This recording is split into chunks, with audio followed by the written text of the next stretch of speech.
Item 11, vote to confirm the appointment of Leonard Laporte to serve on the Protection of Persons and Property Subcommittee as a citizen member effective immediately through July 31st, 2020, or until a new member is appointed. So moved. Second. Discussion? Council Manning? I just want to say that his appointment suggestion came up to us unanimous. That's all. Thank you. Any further discussion? All those in favor? Opposed? Abstain. Just one more thing, if I may, Mr. Chair, on this Is item. it affect the vote, or? No, because we already it's not voted? going to affect the vote. All right, so Council Marquetti reflected an abstention. Okay. I just wanted to make a statement that Mr. Laporte was a member of the PPP because we were waiting for the applications. He recused himself from this vote. That's Thank all. you. So, thank you. Item 12, vote to amend FY 2020 school department budget from $28,285,568 to $28,459,243, an increase of $173,675 to be funded from the increase in net education state aid, I'm going to add Chapter 70. Is there a motion? So moved. Second. Discussion. Council, Town Manager? Okay, if the chair of the subcommittee would like to go first, do you want to go first, or I'd you want allow me to- that What's and that? we'll discuss after him. Oh, I can, the recommendation from subcommittee was not favorable. We had the meeting about a week ago. Thank you. Thank you. Town Manager. Thank you, Mr. Chairman. And Mr. Chairman, I believe that this is an extremely important issue on the agenda tonight. And I want to say I'm totally 100% in favor of this item, and I want to discuss why and why it's so important.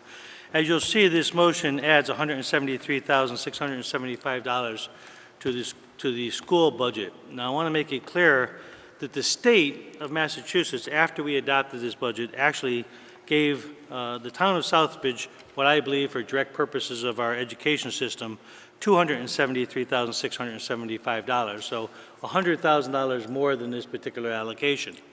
Now, the state of Massachusetts did this for a variety of reasons. One is the governor and the legislature this year felt it was extremely important to change the formula Chapter 70 money for school aid to increase funding for school districts, particularly those that really needed it.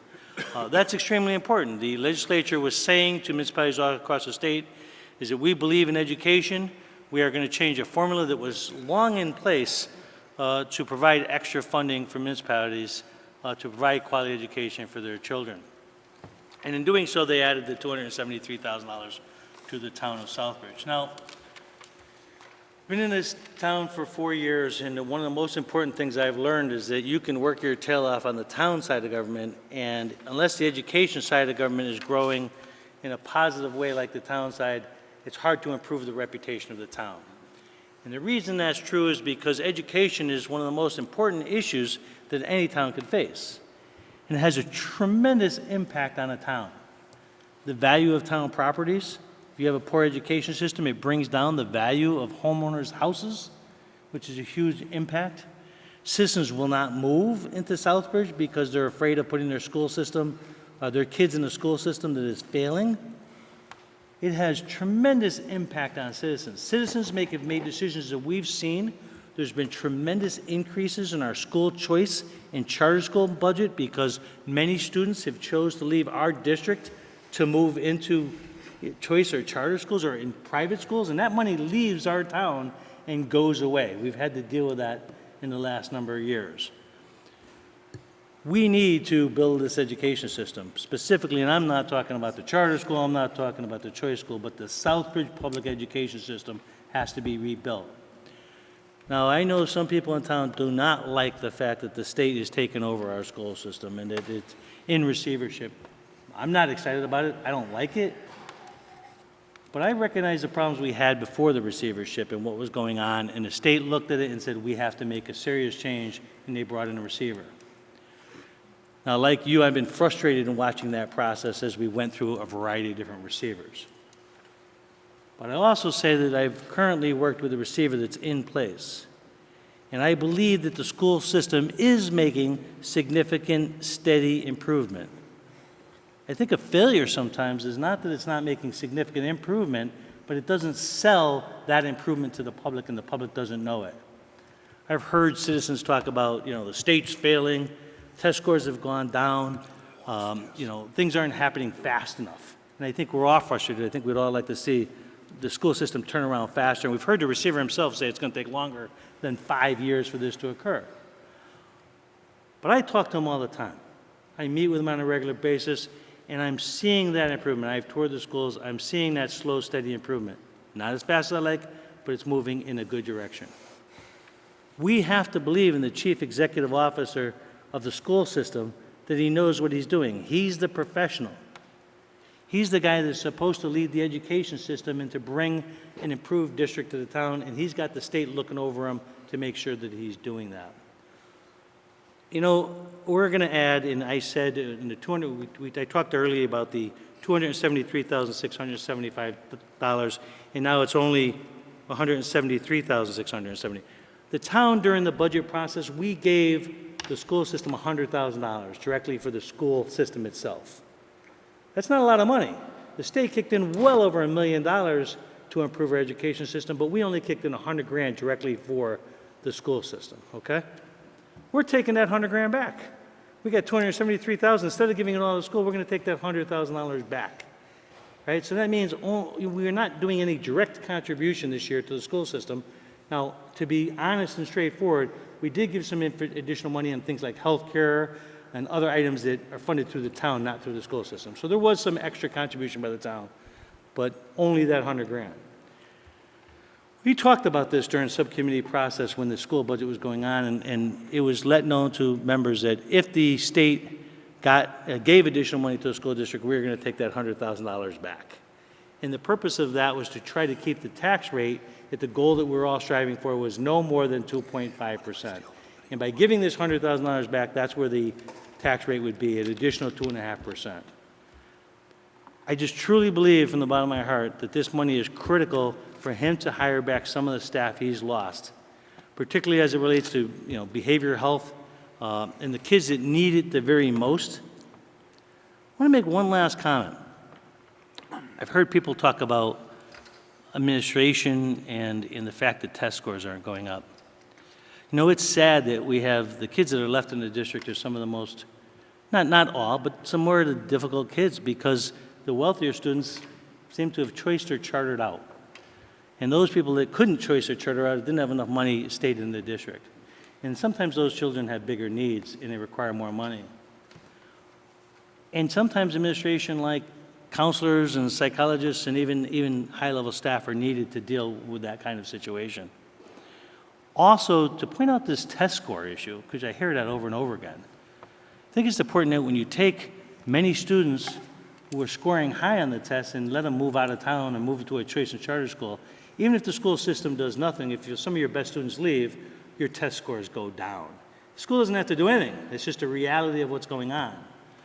So, in order to not just improve the school district, but to improve the town, to improve education for the children who I think truly deserve it as the town, to show the parents that this town supports our education system, that cares about the children, I think we have to, and frankly, we have to show the state that we're not just leaving it up to the state, that we need to make a contribution to education.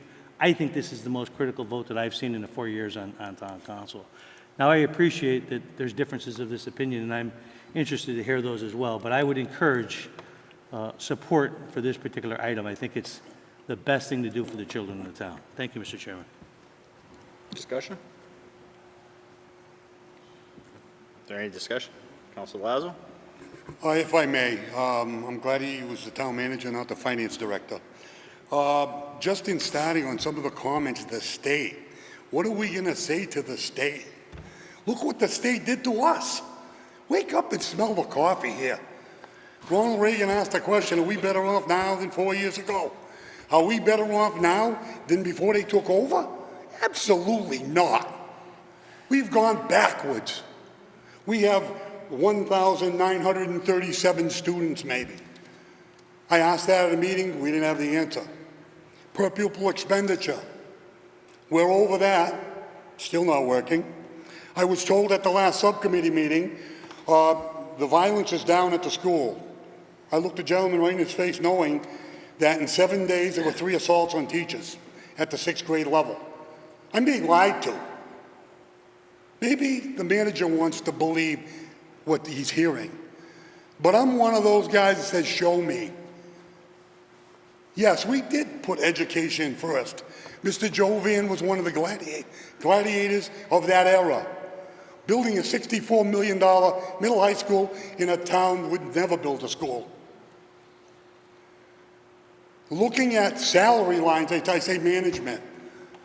Well, I always thought in the simple world of management is, if you have 1,937 students, how many teachers do you need? Well, how many managers do you need to manage the teachers? And how many do you need above? We're going to sit here and throw our poor hearts out and say, we need teachers. We need social emotional assistants. We do. And we haven't put them in there. But in one sweep of the receiver's pen, by changing a name on a secretary's blotter, $30,000 raise, one shot. Don't know where that happens. Our receiver gets, I don't blame him. I'm not picking on him personally. I'm talking to the positions. The positions we have in this district. $209,000 for a receiver. Okay? He's got a lot of work. Let's bite on that one for a minute. Then let's put a $140,000 assistant, $140,000 assistant, $100,000 assistant. Oh, and then we need the assistant to the assistant. We're building a kingdom. And as the state said to us, Mr. Jovan and I, we don't need more money. We need leadership. We need management. They said they were going to stop the revolving door. They put 64 teachers on a hit list. What did all those teachers do? They hit the retirement button and left Southbridge. Down the drain went the qualified teachers because they had an incompetent receiver. Not the one we have now, the previous one. Because what the state has done is they haven't stopped the revolving door. They've just raised salaries to an all-time high. If we ever did a salary study, of what we pay here and what we pay in a comparable town of maybe Webster, same school structure, we are way over the top. So when it came to the subcommittee, the citizen member said, I don't want to throw any money in a dark hole. I just met this citizen member. And that was his comment. And I sat there as a guy that's been around. I said, this is the way the common citizen's looking at this. I'm not sending more money is going to straighten this out. $200,000, we're going to straighten it out. We're going to show the state, give the state some more money. What did the state? We have a budget in this town that we try to squeeze. We listened to a person at the podium tonight about a road that was supposed to be done 5 years ago. We drive down Main Street and pick up your front end on the side of the road. We need to build a fire station. And we throw $100,000 around like it's a nickel. I've got a problem with that because I answer to the angry electorate. The person at that podium is at Aubergeon Hardware, is at Big Bunny, Big Y, as all these big paychecks drive out of town. I'm sitting here holding the tax bag. So when people tell me we need to show the state that we care about education, when Jack Jovan was chairman of that school committee, he had minimum school expenditure? No, he was way over minimum school expenditure. But it didn't go into management and trucks. It went into teachers, the foot soldiers that teach our children, whether they are special ed or regular ed. They were getting the services. The commissioner that has since passed, I've given my opinion on that commissioner. Should have died twice for what he did to my town. I'm going to wait until these citizens speak. I thank you. I yield the time. Any further discussion?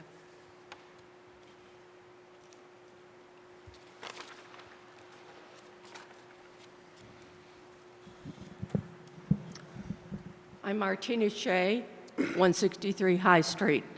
I'm vice chairman of the school committee.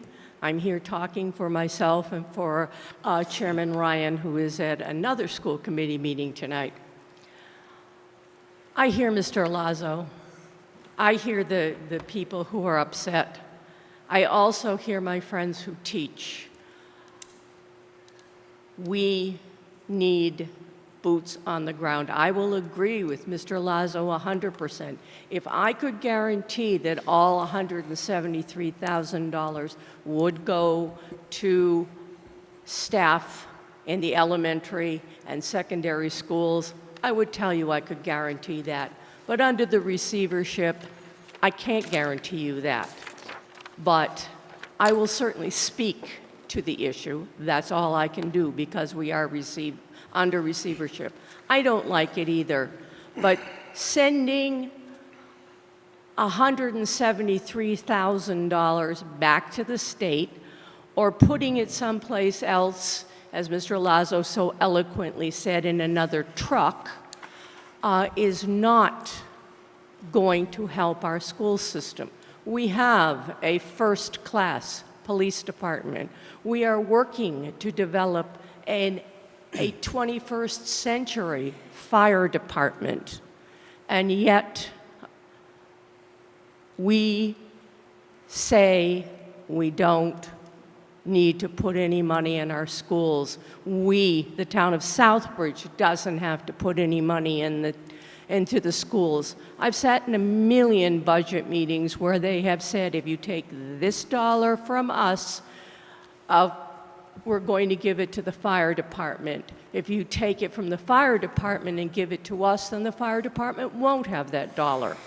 The police department won't have that dollar. Here you have a simple chance to give the school department a one-time shot of $173,000 that is not taking money out of the fire department, is not taking money out of the highway department. It is putting it into the schools.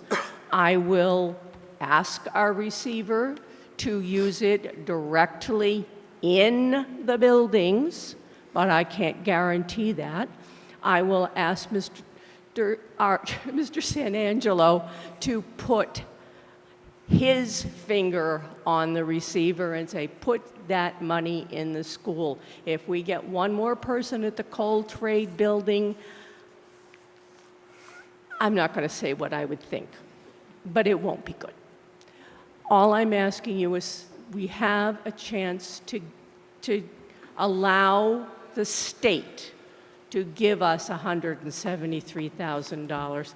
If we can use it to up our scores, maybe the state would go away, which would be a wonderful thing. Thank you. Thank you.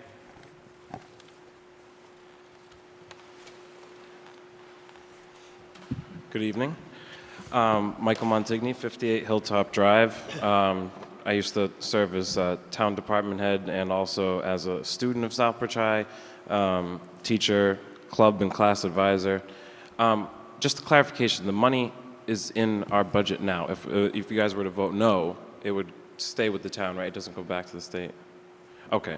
So the way I see it, in my opinion, and most of you know I'm opposed to receivership, we've already foot the bill, the town has, in the summer for what they need to get by. The budget goes up every year, and actions speak a lot louder than words. We can be promised anything by anybody, but what I've seen time and time again is the money goes up, the production goes down, the education goes down, our property value goes down, and we're not getting anything from our dollars. So I don't know if I've been lied to, like a previous speaker had said, but I know that when I made a public records request, it was filled.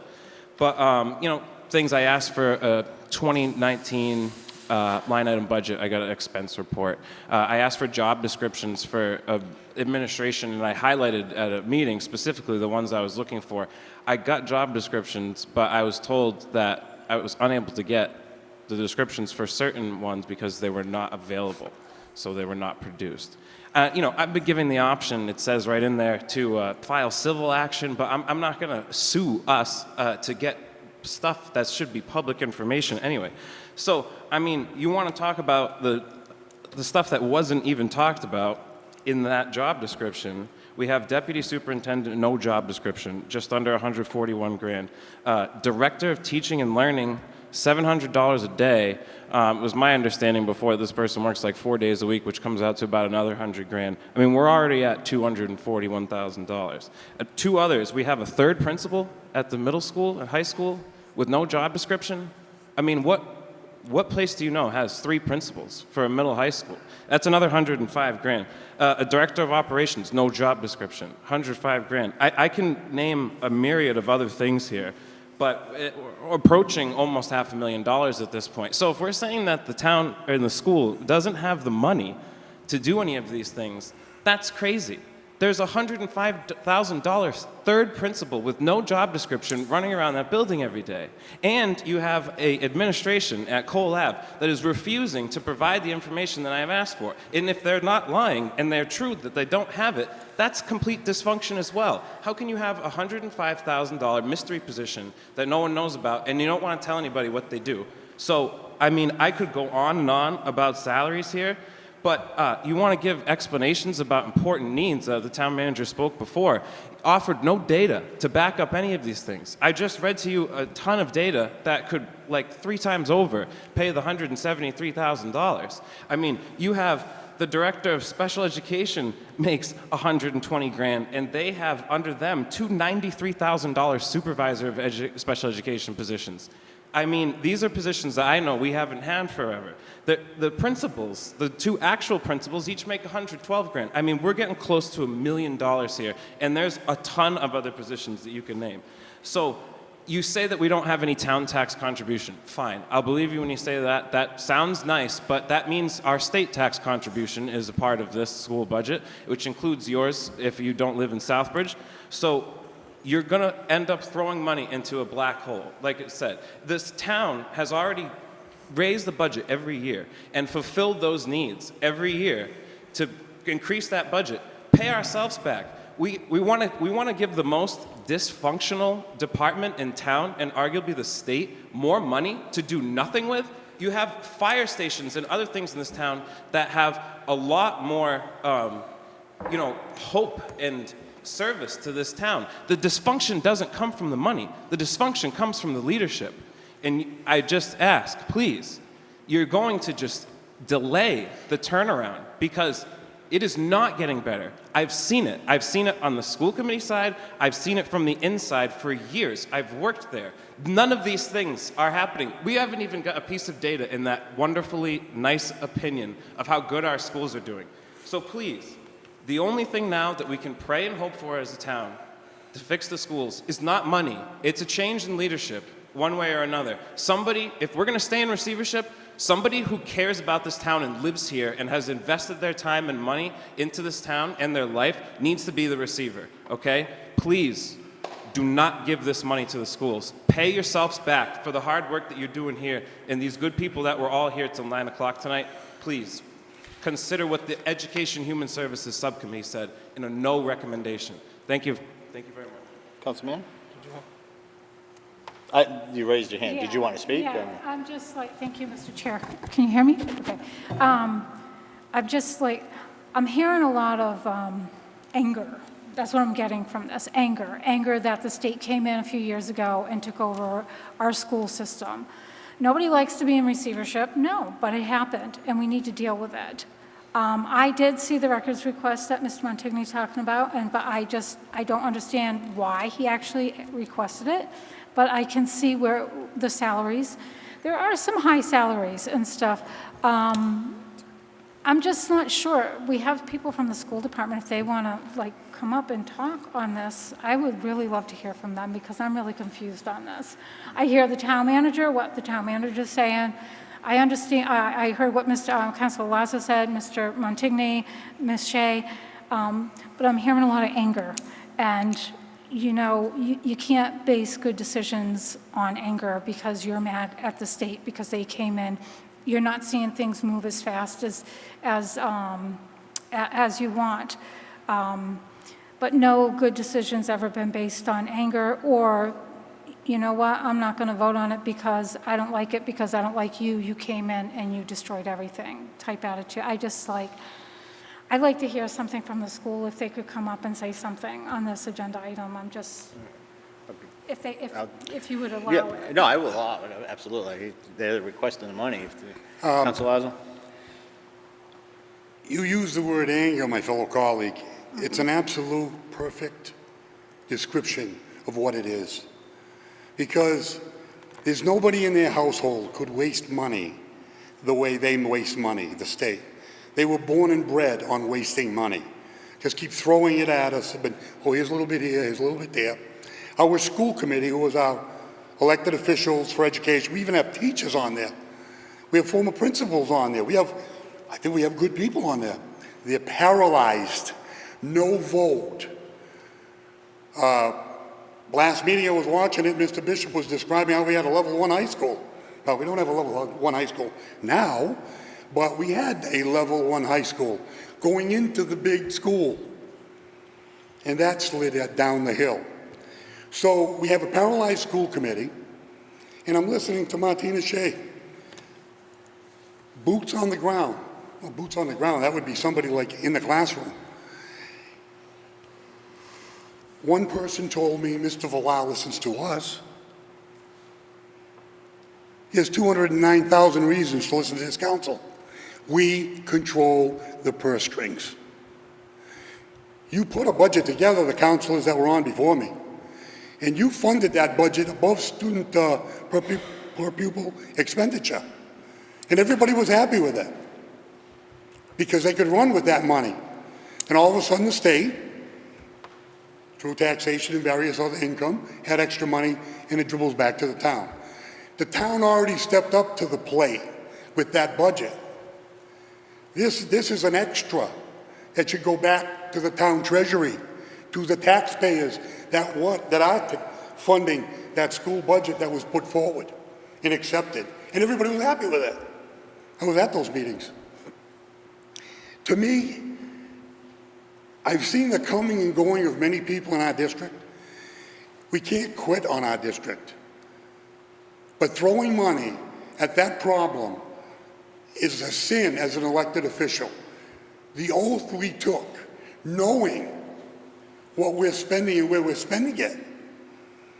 Mr. Montigny gets up and just recites the tip of the iceberg. You can't believe the mismanagement of the money. I can. I mean, you want to listen to public relations? Things are great up there. Don't worry about it. That teacher that got beat up yesterday, she's fine. She went right back to class. Didn't even file charges.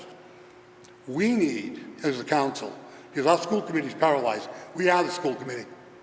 We need to sit down and make some people realize in order to cure a problem, you have to identify the problem. It's behavior. Behavioral standard. There isn't one at the high school. And consequences are very light. You can turn around and tell a teacher to F off. Nothing happens. People send me videos of incidents in the building from West Street and various schools. I live here. I get those. It's not the picture that's being painted by the manager or the receiver. It's not the same picture on my phone.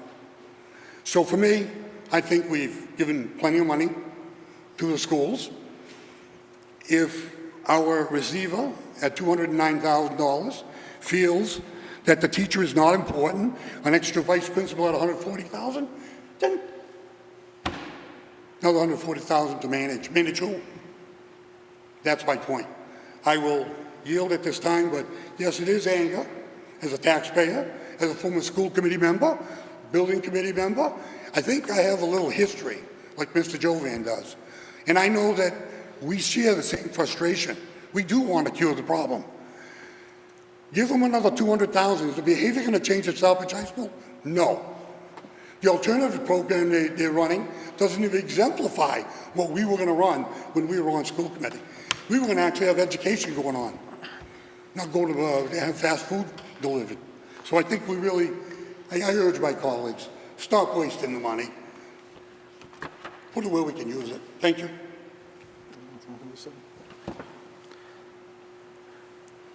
Okay, Council Steves, go ahead. Yeah, I hear a lot of this stuff, and I think my biggest concern at the moment is maybe a technical one. Because I understand what Councilor Lazo is saying, and what Mike was saying and the various other people who have spoken so far. Do we have a legal problem if we take schools Chapter 70 money and use it for something else? Mr. Town Manager? No, I don't believe we have any legal problem. I believe we can and have the power to do that. It's more about, what message we would send back when the state voted for it for this specific reason, but I don't think there's a legal issue, no. So, I understand the frustration that has been out there. I certainly have lived it as well. I have regular meetings with the receiver, and we talk quite extensively, and have toured the buildings as well. And I understand Mr. Lauser may have a little bit more boots on the ground than I do, I suppose. I do know that the proposal by the receiver was to put reading interventionists in the school. That was the goal of this additional money, which I can go back 15 years ago, and we had the same argument 15 years ago. It's always about reading, reading, reading. If kids can't read, they can't pass a test, and that's critical. The behavior in the schools, I don't know what the answer is. I struggle with that because I know, I don't know how many years ago, I still have the picture, and I think I've said this before. There's a picture in my house on my vanity when I was chair of the school committee, and it was in the Southbridge News where it says, "We will not tolerate this behavior in these schools."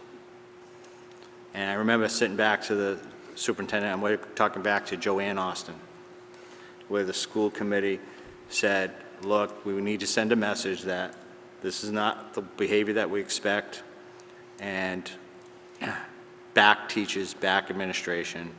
And I'm not sure through the years how that message got lost. I know it's different culture, climate. I do know the receiver is huge on culture and climate and improving that in the schools. I'm not going to quibble about how much he gets paid. That's the state set that up. The state said this is how much we're paying him. Town of Southbridge, that's the process you got. I know the gentleman works very hard. I know the conversations that I've had with the receiver are that the management that he has in place is not the long-term solution. He's very clear about that. He says it over and over again. This system is a superintendent, possibly director of curriculum, and a business manager system, given the size. He doesn't hide from that fact. What he does say is he's trying to put systems in place to help the boots on the ground. And then we sit there going, all these teachers that have left, the experience that we lacking the town of Southbridge with teachers. And I share my colleagues' frustration because I know back when it was a level, and this is no fault of Jeff Villar at all. This is a systemic issue that occurred many years ago. But I do remember the teachers that we had, a level 1 high school in which we had a core group of teachers that were very involved, and we lost them all, and they're all in different districts. So now we have a problem. How do we address that problem? I said during the budget process, and I will keep my word, maybe to the chagrin of my colleagues, some of my colleagues here, I gave my word and my commitment that if there was additional Chapter 70 money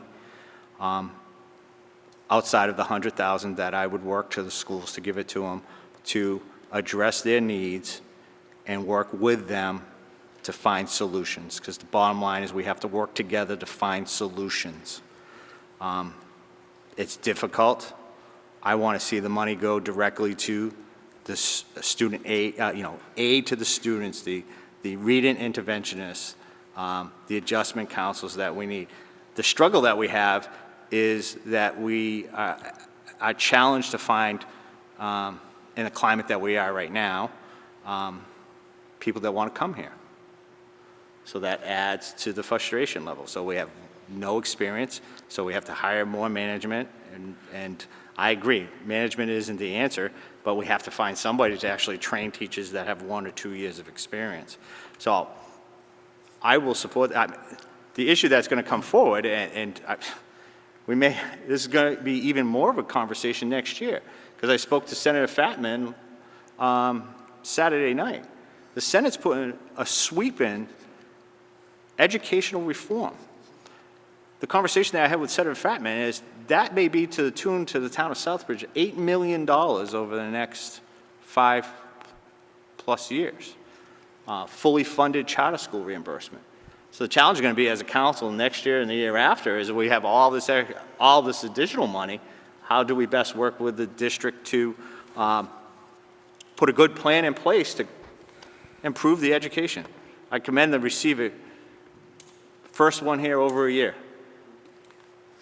So I support the stability that we have here. I will support this because I gave my word in the budget process. And I'll leave it at that. Thank you. Any further discussion? Seeing none, roll call, Madam Secretary. Counselor Lazo? No. Counselor Oh, Manna? wait, oh, sorry, I apologize. Jeff, I should have let you speak. I apologize. You sat there the whole 3 hours that we've been here. Might as well give you an opportunity to hear from the gentleman. Thank you. I appreciate the opportunity to address the body this evening. I always say to people who I work with, you can't move forward looking back. And so I'm sorry that this community has had such a disruptful occurrence with receivership. It certainly was designed with good intentions to help the children of your community and make sure your schools deliver a high-quality education. I actually studied history, and I appreciate culture and past of towns and communities and things that are meaningful, and have tried to lace that into the work that we're doing moving forward. There is no doubt that 4 years ago, 5 years ago, the data would certainly suggest the school district is in certain need.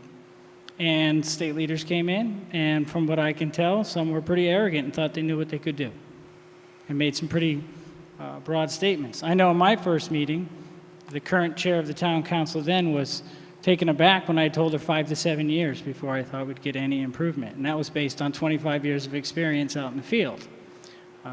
This is difficult work. The fabric and culture within our schools unraveled.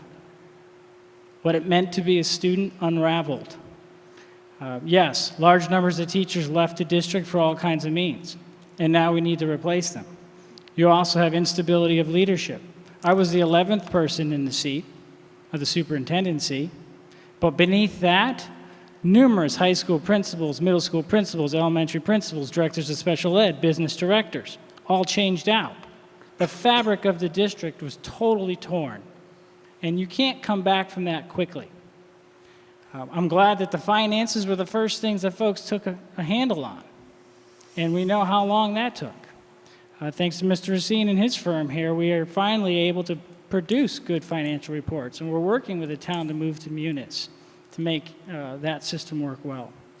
But I'm certainly not standing here saying we've declared victory and things are great in our schools. We have tremendous challenges. Just the stability in our teachers alone depends on stability of their building leadership. Securing principals and getting that team to work took the better part of my first year here.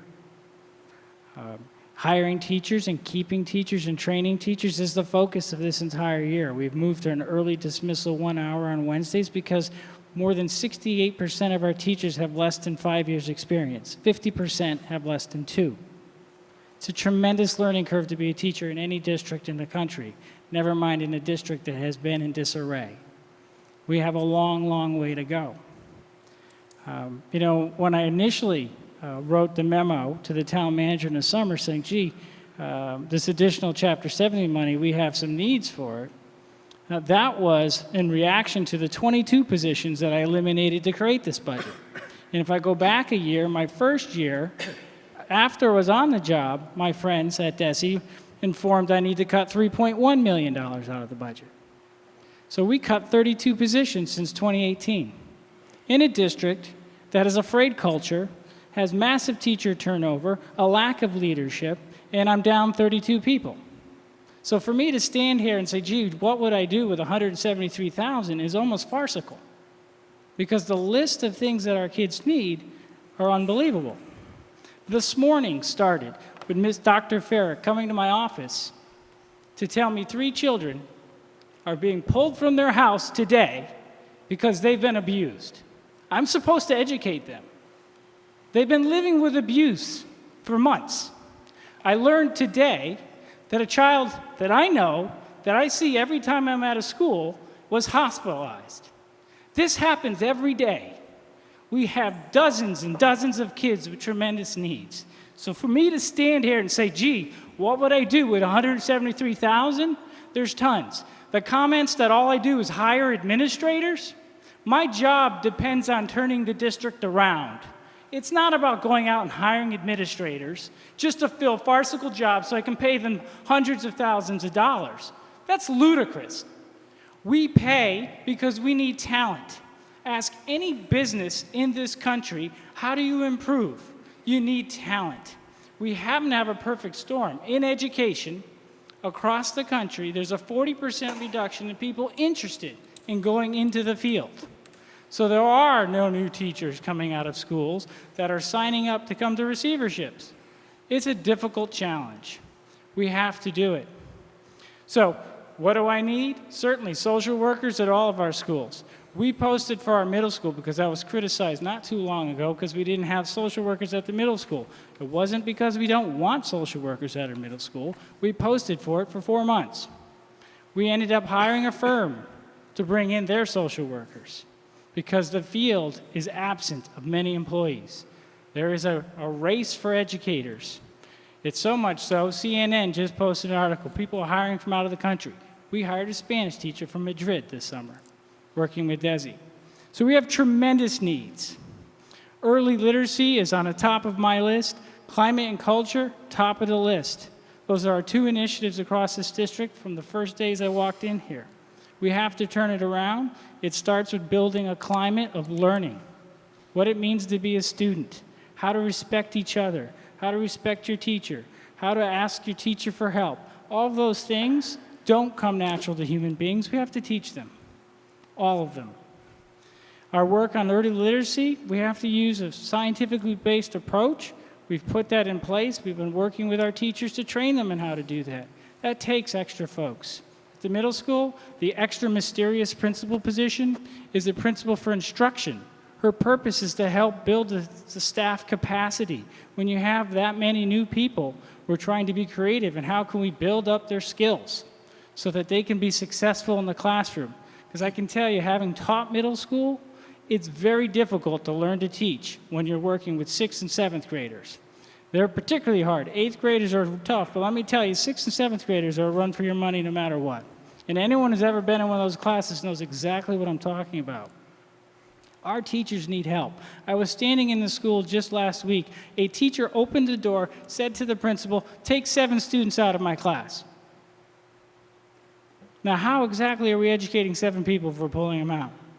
Now, the problem is it takes a well-manufactured classroom environment, relationships with every student. And yes, there are students who need to be disciplined. And we do that. We've instituted many long-term suspensions since I've been here, so much so that the associate commissioner calls me, gets concerned. I say, sorry, we have to get our culture under control. So we have a lot to do. But these accusations of one that I'm misrepresenting things, I do take great offense to that because I've never lied to anyone sitting here. I'm pretty honest about all the information around the schools. I'm willing to show people information. I've given tours. I know this is 2020. People all have cameras. It's actually 2019, but it'll be 2020. All have cameras. Everyone texts. I have an emergency. Families know about it before I have a chance to send a message. So there's no hiding. There's no cover-up. We're trying to get better. That's why I took the job, to get better, not to come and hire people at outrageous salaries. I strongly suggest we try to work together to move forward. I try to answer questions. I try to give data and information, but I also am making difficult decisions. Yes, the school committee doesn't have a vote. That's the intention of the law. And that's the way it works. I've said sorry, but that's really beyond what I can control. I have to make decisions that work for the school. And that's the purpose. Candidly, this conversation is why that structure exists. because I think I'd be on the way out if I worked for the school committee.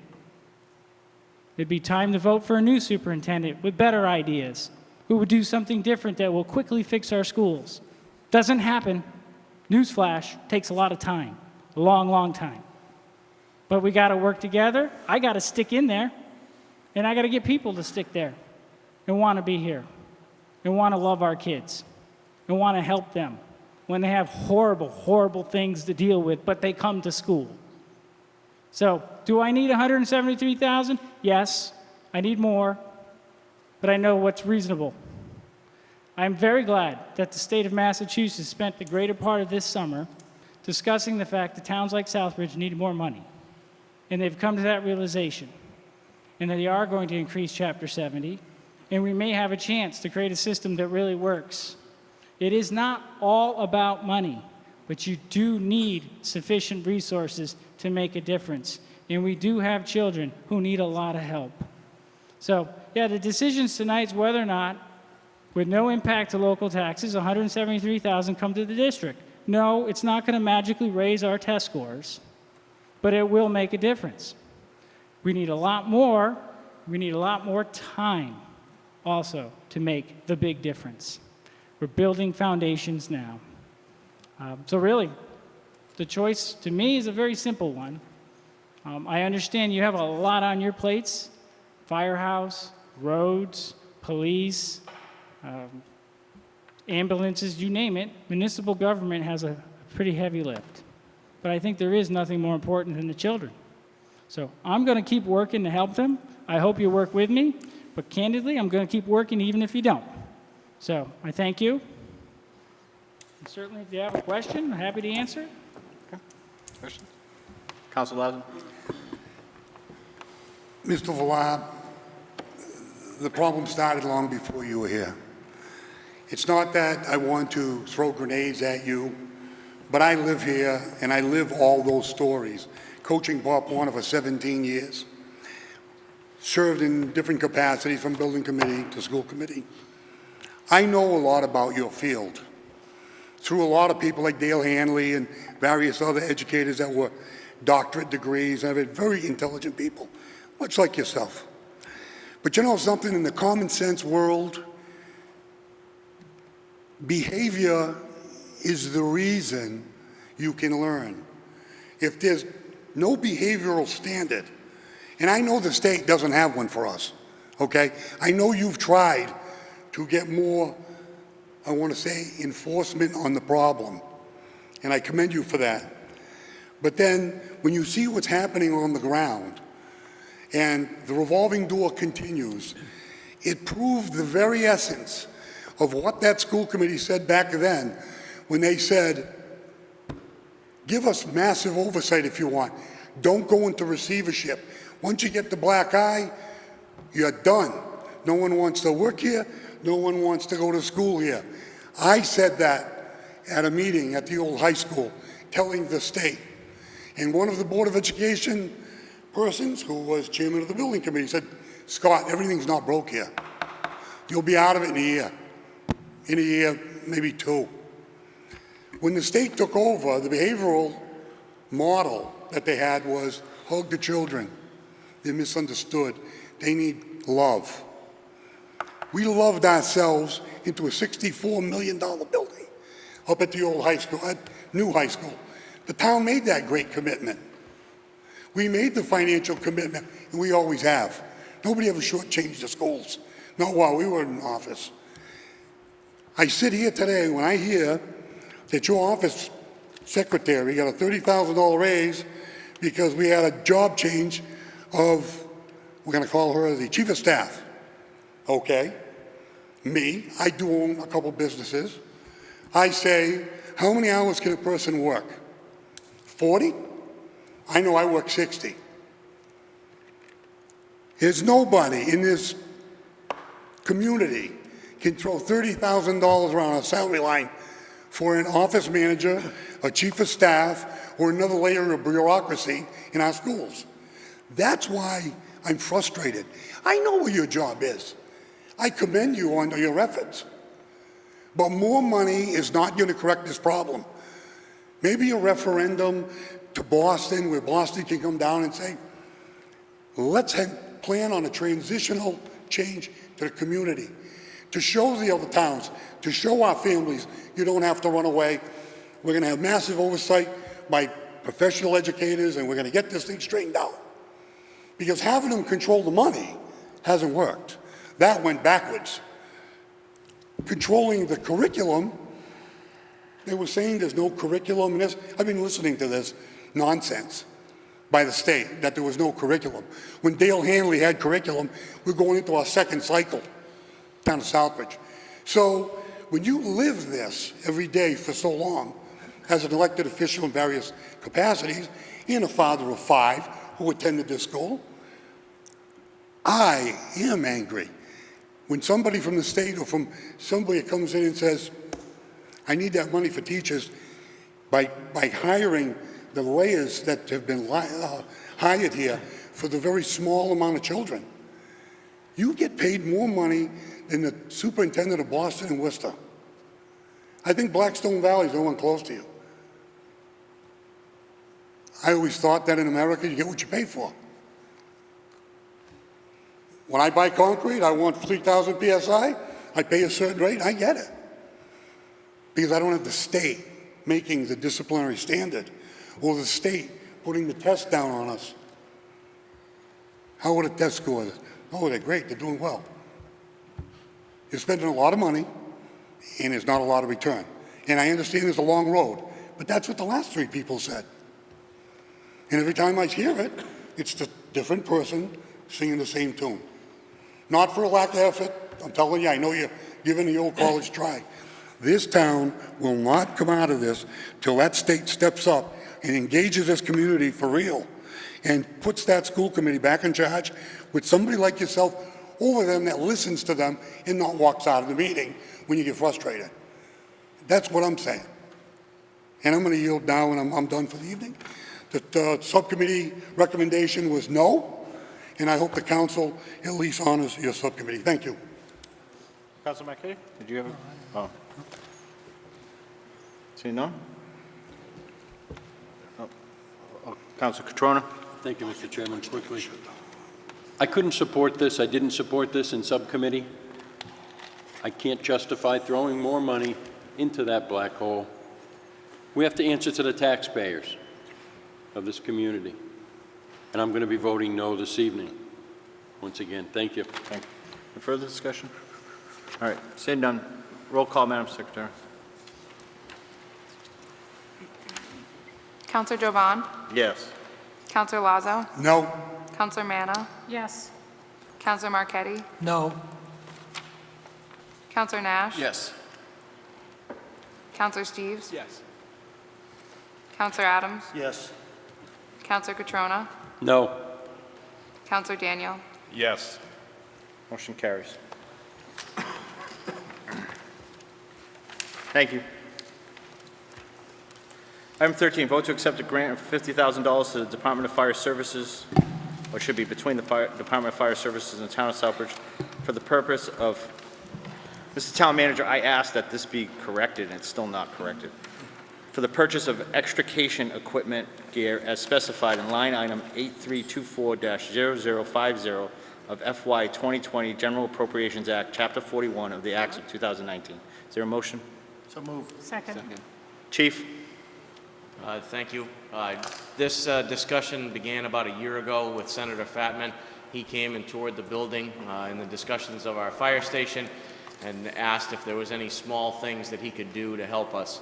And at that point, we were trying to put the rescue truck into service, a new truck with 40-year-old equipment, and we went to him to say that we needed the equipment to put on that truck. So he was able to produce this grant for $50,000, which we're going to use to replace the hydraulic equipment, stabilization equipment, many other items to add to that rescue truck.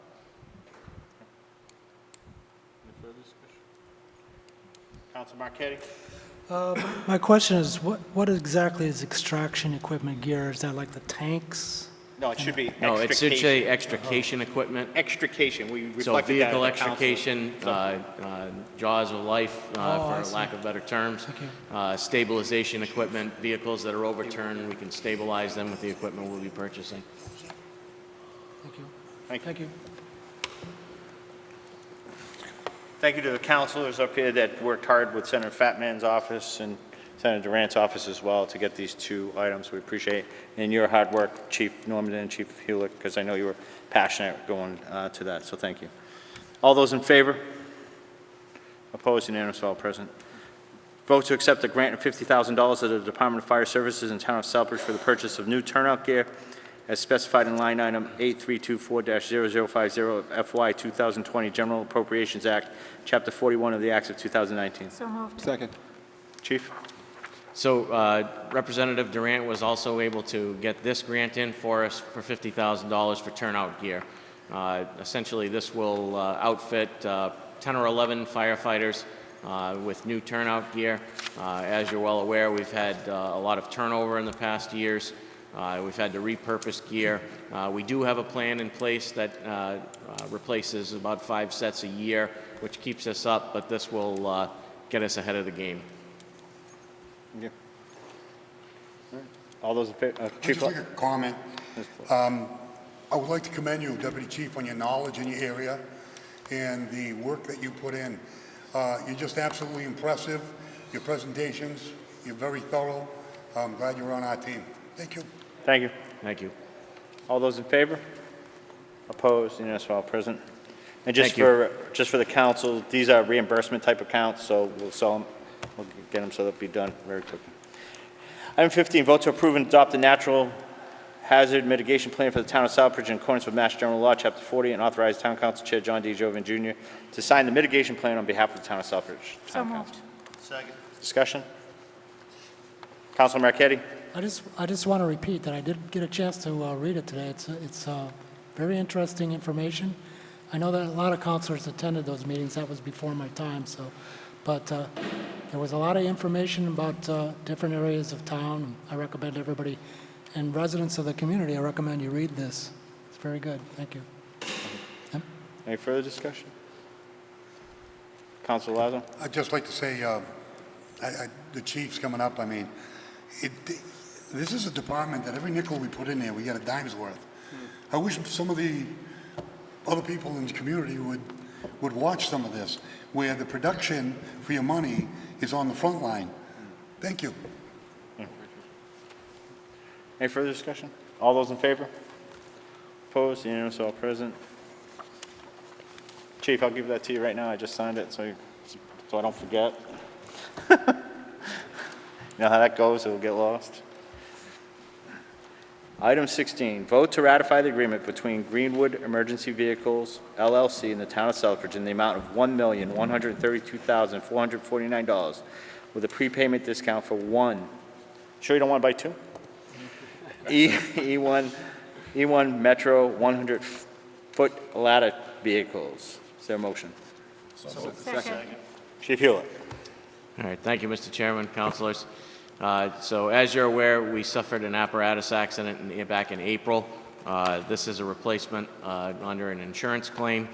At that time, I was charged with solving the problem of how we would replace that vehicle, with what type of equipment we would use to do that. Everyone was aware of the tiller truck that we had, where you have two people that operate the truck. It's very maneuverable, but they don't make them like that anymore.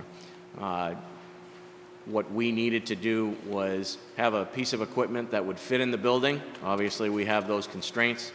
And then carry the equipment that we needed to, which in this case is essentially ground ladders. There are many other things on the truck, but having enough ground ladders on the piece of apparatus is a key issue for us. Maneuverability is another key issue, and where we looked to solve this initially was to see what they could do for a tiller. The only company that was willing to even discuss a tiller with us was Pierce Manufacturing, and they wanted to take the cab where the tiller operator is in the back of the truck and sink it into the chassis of the vehicle. We felt that it was a safety hindrance because they wouldn't have adequate visibility around the vehicle, so we did not go with that option. Many cities have gone to a rear mount, single rear axle, what we call a straight stick ladder truck, and we looked at those as options for replacement. This truck is 38 feet long, as opposed to the tiller was 60 feet long. Our tower ladder, which we purchased in 2003, is 53 feet long. So this truck is much shorter, more compact, yet still has a 100-foot aerial. And this truck is spec'd to carry 288 feet of ground ladders. So plenty of ground ladders. We have a lot of multifamily homes, 3-story from the rear of those buildings, sometimes are 4 and 5 stories. So we needed a lot of ground ladders. So what this truck did was give us maneuverability, something that would fit in the building and carry the ground ladders and other equipment that we needed to it. So we looked in that direction. We put a committee together, Firefighter Gagne, Lieutenant Wilson, and other members came to the table and assisted us with this. We went to Boston. I met with the spec designers for Boston Fire Department. We went to Providence, looked at their trucks. Firefighter Gagne went to Everett, all on similar chassis, to see that it was going to meet our needs. We feel that it is going to meet our needs. We put the full specification together that changes some compartments, things like that are going to work for us. And the number that's before you is what the insurance company has agreed to write the check for to replace our piece of equipment. So this truck is everything that we're going to need. It replaces the tiller. As some people would like to see us with a tiller again, but with the current building, it's just not an option. Discussion? Councilor Adams, you were first, I know you. Thank you, Mr. Chair. Through you, just I noticed on your emails, prepay options after October 1st is 1.17777 or 747. Is that going to be an issue? No, it's not. When the date came and went, we discussed it with Greenwood, and they made arrangements with E1 to hold the original price because they knew that there was going to be a quick turnaround with the insurance company. Thank you. So the original 1132449 price held. Thank you. That's all I got. Councilor Marquette?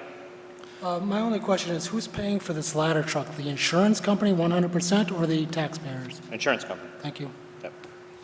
This was one vehicle on our insurance list of vehicles that had full replacement costs. Thank you. So traditionally, in being in the insurance business, most of the time it's actual cash value. You only get what the value is left. This, unfortunately, I'm very grateful no firefighter got injured severely in this accident. Nobody died. Best case for scenario, though, is that truck was scheduled to be replaced in the next couple of years. So I guess it's a good thing for the town. For once, went the right way.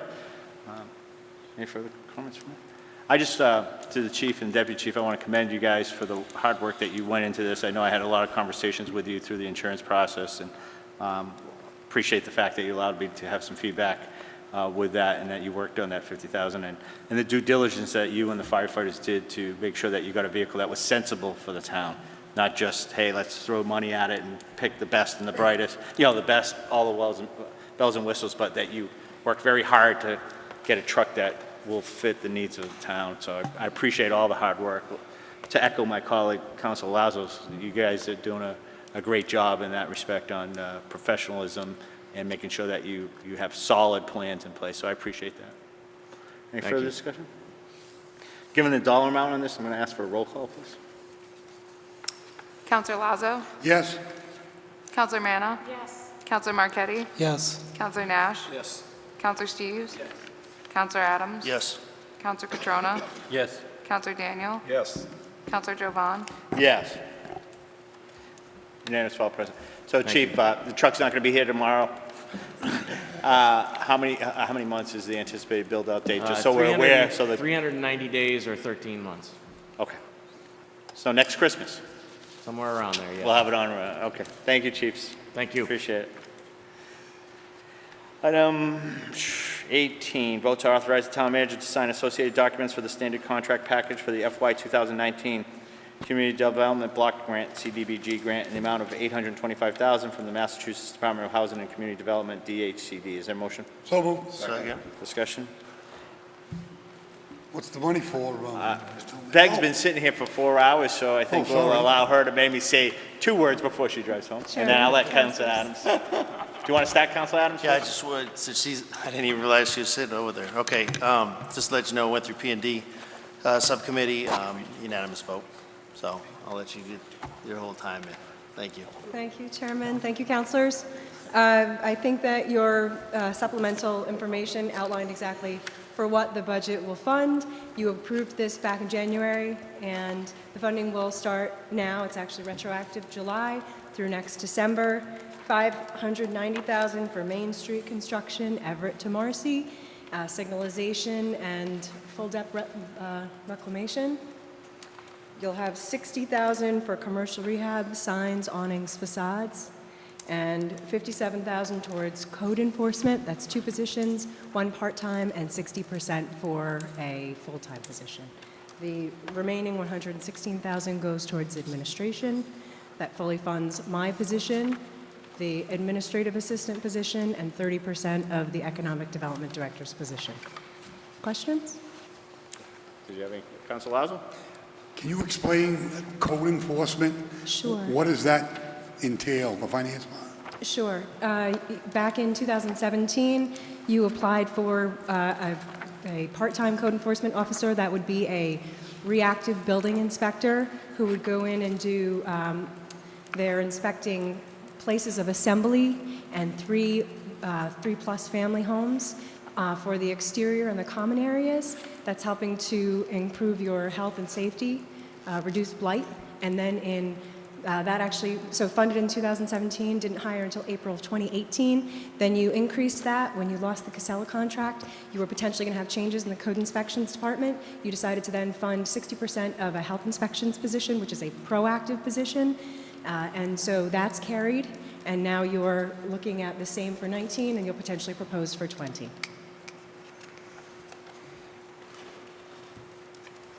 Any further discussion? Councilor Marquetti? I did have a lot of questions about this, but you answered them at subcommittee. But I think it's important that the residents understand that this is just a small portion of the construction. The entire construction project is going to go from, I think you said, Pine Street to Everett Street. It's going to be about $1.7 million, which is going to be covered by Chapter 90 funds. It's going to include lights, signals, new signals, cameras. The lights will have sounds to them, numbering.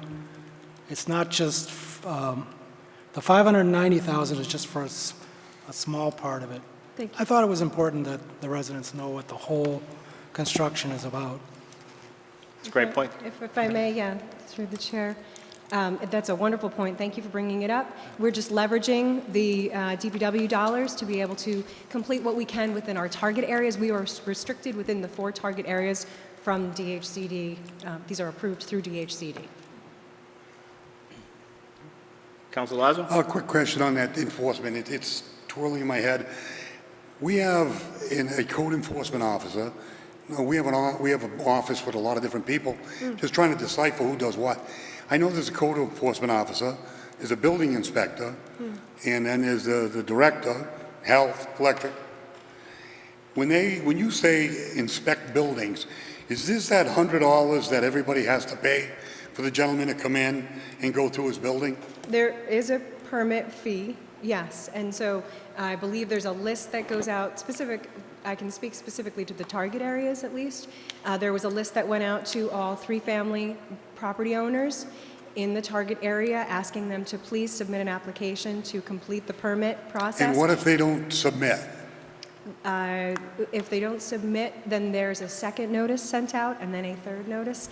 I believe they're noticed, but we would have to, I could get back to you with the exact specifics from the inspections department. I don't want to speak out of turn. See, the building inspector's salary used to inspect the businesses. And we're so business friendly in Southbridge that the fees keep going we'll have a food fee inspection, so we're going to pay for that inspection. Then we're going to pay for this inspection, which was paid for by a grant. And then we have this big fat cash account in the inspections department on the back of the taxpayer. So I sit here again and I say, where is this? I talked to one lady, came up to me, I didn't understand what it was, and I'm a counselor, and I got informed on it, did my homework, that there was a broken window, and they said that the gentleman was a nice gentleman, but I can't afford to fix it, so what do I do? And again, here we go with the regulate, regulate, punish, punish, punish, enforce. So it's scary when we say you're going to go to all of the apartment buildings, and everybody has to send in, pay for the inspection, for them to come over and tell them what to do with their building, which is going to cost them an astronomical amount of money. I don't see this ending very well for that owner of the building or the person that's in the building, but I guess it's a new age, and I won't be supporting this. Thank you. So, Councilor Lotto, I think, just to defend Peg. You defend all you want. No. No, just hear me out. She doesn't oversee that department. I think the bigger discussion, and I hear your point, is that we have a bigger discussion about the whole, as we evaluate DPW and other town hall offices and see where it's at. She's just the funded mechanism, so I can't hold her accountable as to what the inspections are and all that, Council. They propose to her and say, hey, can you get me some money? And so she doesn't oversee the inspector herself. It's through the director of inspection. So I think that has to be a bigger discussion with the town manager and the other departments, with all due respect. With all due respect, this is nothing against you. I really respect the work that you do, but I don't believe that that department needs any more money. It's overstaffed and underworked now. Thank you. Councilor Marquetti? I think the purpose of the grant, though, is to pay for that position so it doesn't come out of taxpayers' money. No? Okay. That's my opinion. Thank you. I only have one opinion. That part is a discussion for another day, I believe. Yes. I will put that on my list of number 49, maybe. Okay. Any further discussion? If I could add as a final note, Yes. with all due respect, I understand everyone's position about potentially setting permit fees, et cetera, and I do ask that you please take that up with the specific department. But I will say that I'm very impressed with the town's efforts towards the proactive and the reactive code enforcement positions. In my own experience, from what I've seen, this multi-pronged approach for economic development is one of the smartest and most successful ways that you can try to turn yourselves around. And it's for the health and safety of your tenants. I think that you're doing them a service by getting out there to do those inspections more than what you were doing in the past. So well done. Maybe a better understanding how it all works through that department. There's another discussion for another day. But the one thing I do understand, if you stop the money, it stops that certain thing. Although maybe the grant has a lot of good stuff in it, that's one thing I'm not a fan of. Thank you. Thank you. Any further discussion? All those in favor? Opposed? Motion carries. Council Lazo opposed. Thank you. Thank you. Thanks for being here as late. You're welcome. Appreciate Thank you for all your service. All right. Review and possible vote to approve the town manager goals and objectives. So I'll pass these out. I mean, we could take this up another day.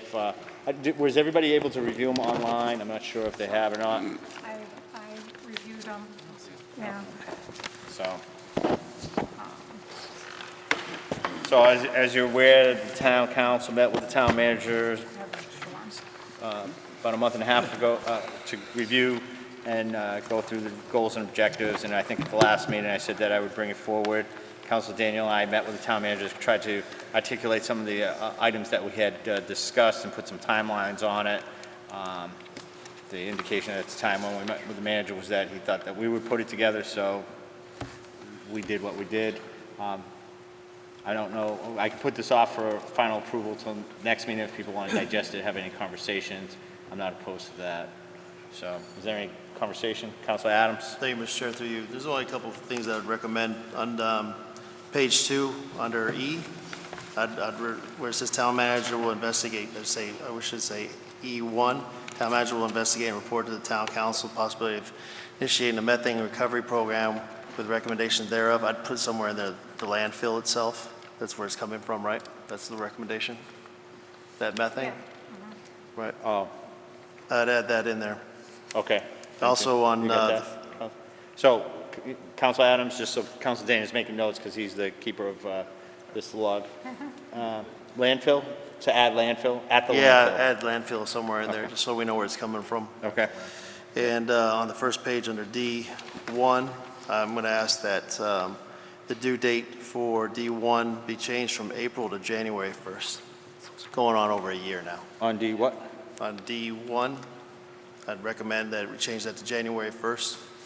It's been over a year that we've been dealing with this video, so I know I see the bi-weekly reports and they keep saying it's coming soon, so I'm kind of, So it should January be any 1? day now. Okay. All right, any further? That's all I have. Council Lazo? I think the draft is excellent. Job well done. There are some things in here that I know we're going to work on. I know the one under B, number 1, with the consolidation.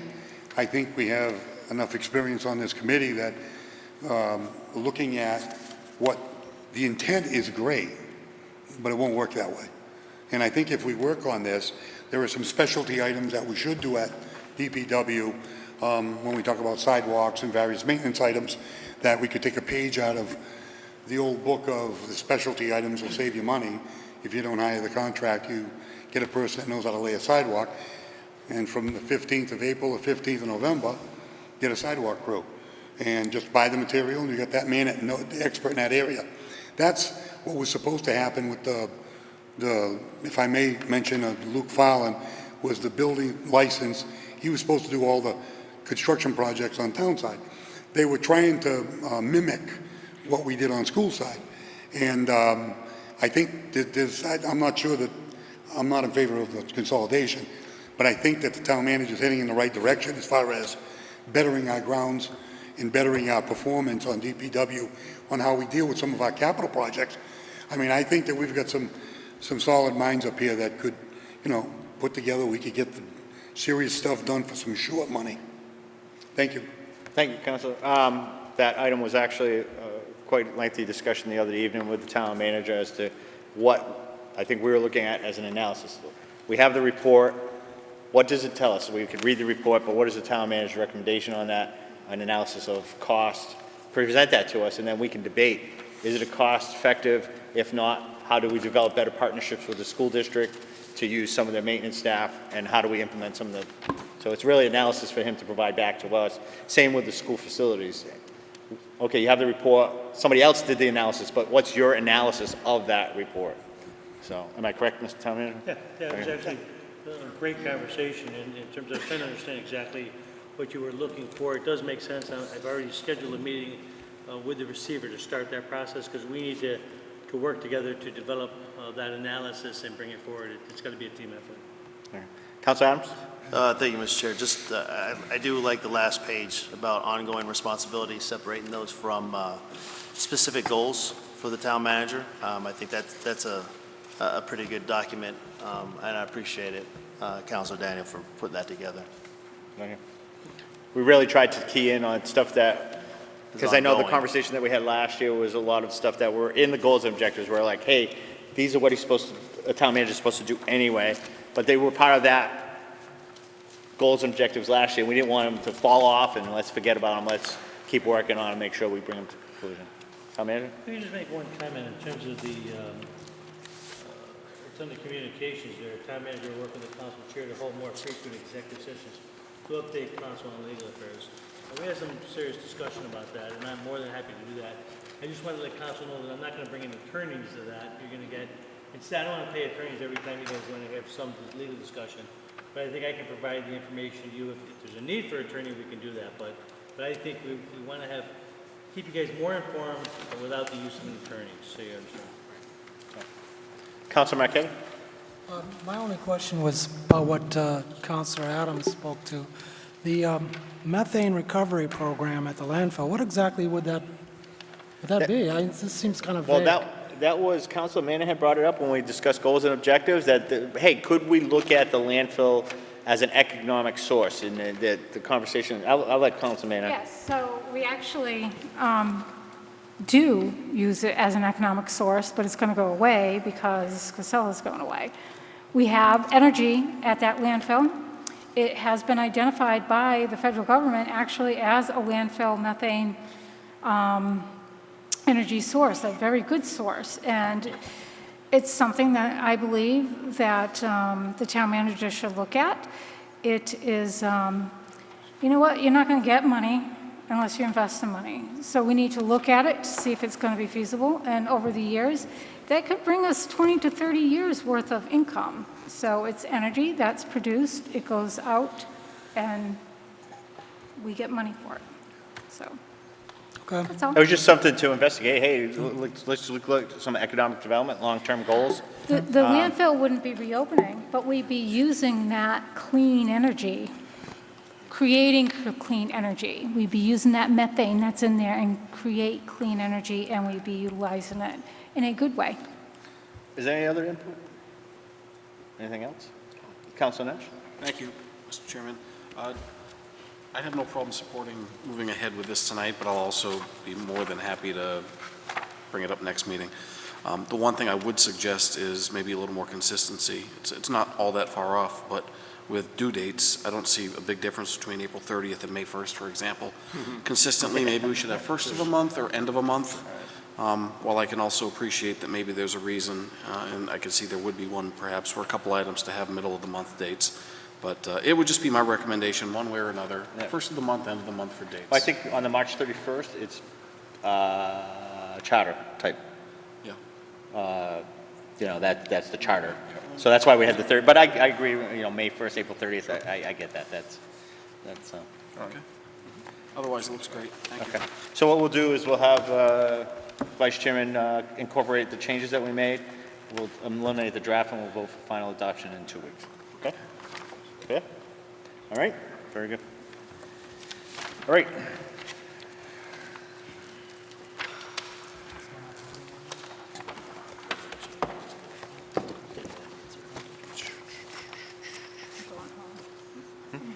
This is going to be quick. We're not going to read these. Okay. I'm hoping. So we have 2 readings. They're amendments to the zoning bylaw. It's their first readings. So just before we start, I'll just go. We have 2 proposed zoning amendments that were sent to town council by the planning board for review, and we referred them back for public hearing. The public hearing was held with the town council and the planning board, and I'd like to thank Eric for putting that together. And sitting with the planning board, I think it was, while there was a lot of members there, I think it was almost a good process because we had a lot of dialogue and we could talk about it and have one final, you know, get all our input in that they could incorporate when that went to the planning board as opposed to it coming here and then making changes. So we had that, town council and planning board conducted a joint public hearing on September 25th, 2019. The planning board then took out the comments that were generated at the public hearing and incorporated them into the current proposed bylaws. Planning board recommended, now brought back to the council, that we adopt the 2 following amendments. The charter requires 3 readings of the amendments. Under 2-6-3, every bylaw shall be read at 3 separate meetings before its passage. And then just for councilors that are new to, that haven't been here before, after the 3rd reading, an affirmative vote of at least 5 members unless a greater number is prescribed by general laws and recorded in the journal. We had a lot of discussion when we did the overall zoning bylaws to readings and what constitutes readings. If you remember my colleagues that are sitting here today, we got a legal opinion about readings. In my experience, that we had waived readings before, as long as we publicized. So I do have the ruling. Actually, it was on October 15th, 2018, so a year ago. So what the recommendation was by them is, and this was by Stephen Meadows of Merrick O'Connell, was they advised that the proposed bylaw amendment does not have to be read in its entirety if there's no objection by a town council.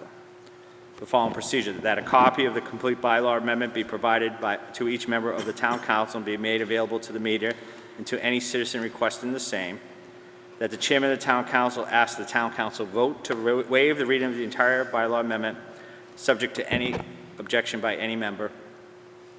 If the proposed it's been late. If the proposed vote is moved and adopted, the town council clerk or another designated member of the town council may read aloud only the title and the proposal of the bylaw amendment. So, if we waive the reading tonight, copies will be provided, and I think Eric's already got these copies to these locations as well, either way.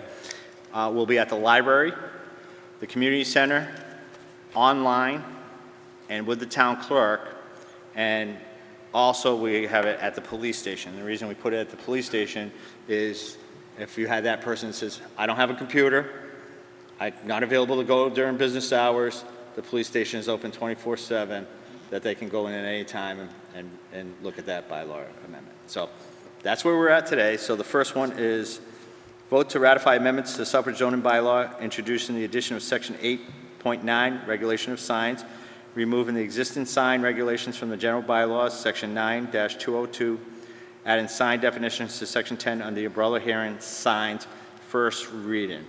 Council Lazo. I make a motion that we waive the reading. Second. Okay. All those in favor of waiving the... Discussion just for a second, Jack? Yep.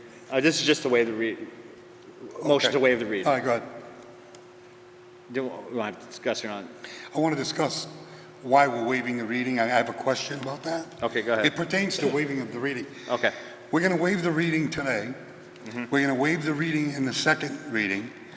Now, on the third one, the intent of this reading is that if anybody wants to amend it, you as councilors or even public can come up and say, I think you should amend this. So, do we have to read the third reading? I thought that I think as long as we identify what the changes were from the each change Right. in reading, we articulate what the changes were. I think that's Okay, what we 'cause did with the I zoning. remember we did not read the entire zoning. We waived all three readings. Okay. We just, if there were changes within those, that we As amended. stated as amended. Okay, thank you. Okay. So, there was a motion and a second to waive the reading. All in favor of waiving the reading? Opposed? Okay. Motion carries. Mr. Chairman, I do have one quick question. Yes. Through you, is Eric still here? Eric is here. Yes, Eric. I just wanted, one thing, I know that the planning board voted on them, but fortunately I wasn't at that meeting. I can't hear you. You have to- What was the planning board's actual vote on these? Because it went to you guys to vote on it after our public hearing. The planning board voted to send them to you for readings and to approve them. What would the vote be? The ultimate approval is by the council by 2/3 vote after the third reading. Yeah, but did you guys vote to approve them or change them? Yes, yes, with the copy that you have is, as far as the planning board is concerned, should be the final document. So, the summary of the proposed sign bylaws, Eric got these to me. It's based on the current general bylaw, so we have a general bylaw. This would once we adopted the zoning, we'd have to repeal the general bylaw. Improves enforcement, makes enforcement clearer by utilizing section 2.2 of the Southbridge zoning bylaws. Signs for businesses, manufacturing, signs are limited to 10% of the side of the building facing a public way. In manufacturing and office research, if more than one occupancy, the cumulative sign size is limited to 15% of the face of the structure facing a public way. Freestanding signs are limited to 48 square. Oh, wait a minute. Council Nash, you objected, right? Yes, I did. Well, then start reading. I am happy to. You're going to have to read the whole thing. If you're recognizing me through you, I'll point out that while I respected and ran with the notion that we would waive readings for the complete zoning bylaw, Yeah. these are 3 pages. There isn't a person here that's too lazy to go through it, especially on the marijuana. We put the effort in, let's do it for the public the way we should. Okay. No Entertain a offense motion with to my recess statement. for 3 minutes, though, so I can use the restroom. We'll be in recess for